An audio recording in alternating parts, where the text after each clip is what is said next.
आज कितनी तारीख है? 21।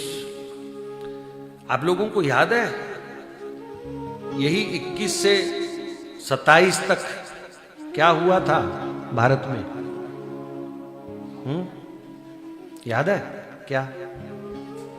साहिबजादों की शहीदी हुई थी। पूरा परिवार गुरु गोविंद सिंह जी महाराज का बलिदान हुआ था।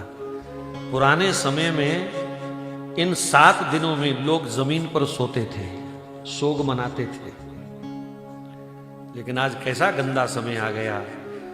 आजकल बच्चों को, हमारी नई पीढ़ी को साहिबजादों की कुर्बानी भूल गई,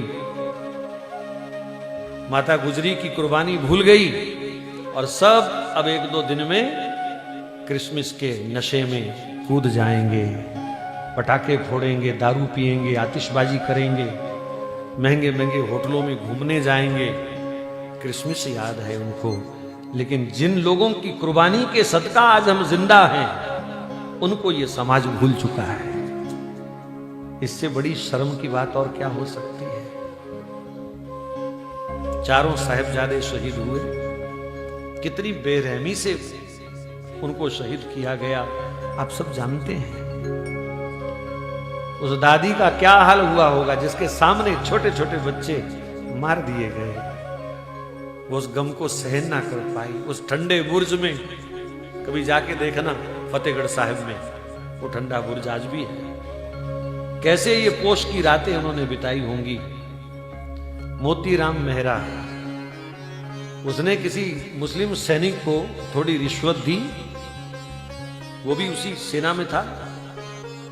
उसने कहा यार बच्चे हैं, थोड़ा दूध तो मिल जाए उनको गरम गरम इतनी ठंड में। तो किसी को रिश्वत दे करके 2 दिन उसने दूध पिलाया, तीसरे दिन पकड़ा गया और नवाब ने मोतीराम मेहरा, उसकी पत्नी, उसके 4 साल के बच्चे को जिंदा कोलू में पेल दिया। वो भी इन्हीं दिनों में शहीद हुए। दोनों बच्चों का, छोटे साहिबजादों का संस्कार करने के लिए नवाब जगह नहीं दे रहा था, लाश नहीं दे रहा था। टोडरमल खड़ा हुआ। नवाब ने शर्त रखी, सोना बिछा, जितनी जमीन चाहिए उतनी जमीन पर सोने की अशरफियां बिछा।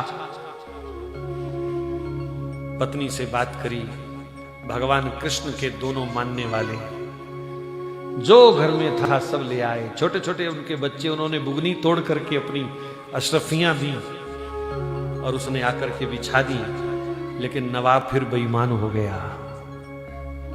टोडरमल, बिछाने के लिए नहीं कहा था, खड़ी खड़ी रख, खड़ी करके बिछा, ऐसे लंबी नहीं।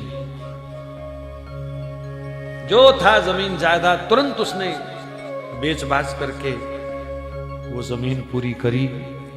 दुनिया में आज भी प्रॉपर्टी के रेट कितने भी हो जाएं, पर उससे महंगी जमीन कभी नहीं मिली थी। कैसे अपने कंधे पर उसने छोटे छोटे बच्चों को उठाया, माताजी को उठाया, रातों रात संस्कार किया और बाद में उसको भी पूरे परिवार सहित उन गंदे दुष्ट मुगलों ने समाप्त कर दिया। ये वो दिन जा रहे हैं। लेकिन मेरी पीड़ा ये है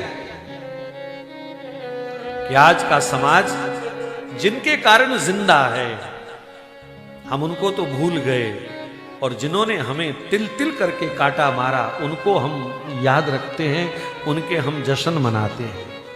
इससे बड़ी गिरावट समाज की और क्या हो सकती है। तुलसी का पौधा जो शास्त्रों में तो पूजनीय है ही, औषधि के रूप में भी जिसकी कोई तुलना नहीं है किसी के साथ, हर प्रकार के रोगों पर जिसका प्रभाव है। तुलसी मुख में हो, गले में हो तो यमदूत स्पर्श नहीं कर सकता। ऐसी तुलसी जी को छोड़ करके बाजार से नकली प्लास्टिक का पेड़ लाएंगे क्रिसमस मनाने के लिए। है? कल मैं निकला तो उन्होंने सजा सजा के रखे हुए थे क्रिसमस के पेड़। ऑक्सीजन देता है क्या वो? चाय में 2 पत्ते तोड़ के डाल के पिया करो, कैंसर ना हो जाए तो बताना। वो प्लास्टिक का पेड़ लोग घर में सजाएंगे हैं?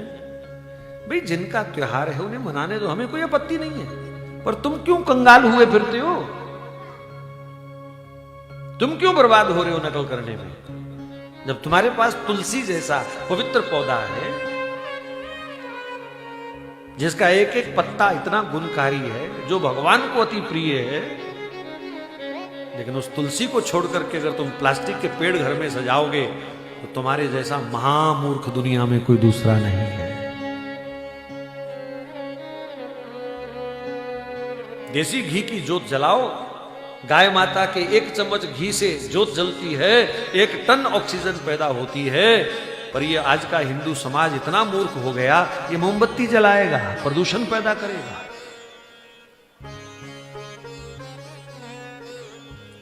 तो जिनका त्योहार है भैया उनको मुबारक। हमारे तो ये 22 से 27 तक का जो हफ्ता है, हमारे लिए तो ये सोग का हफ्ता है। हमारे छोटे छोटे वो नौनिहाल बच्चे शहीद किए गए, हमारे लिए तो ये सोग का विषय है, सोग का हफ्ता है। हम तो सोग मनाएंगे, उन साहिबजादों को याद करेंगे जिनकी शहीदी के कारण आज ये हमारी कथाएं चल रही हैं। अगर वो शहीद ना हुए होते तो आज हम भी शहीद हो रहे होते। इसलिए नकलची बंदर मत बनो, अंग्रेज मत बनो। कोई अपने बच्चे को जोकर बनाएगा पर 25 को बोलो लाल कपड़े पहना के बंदर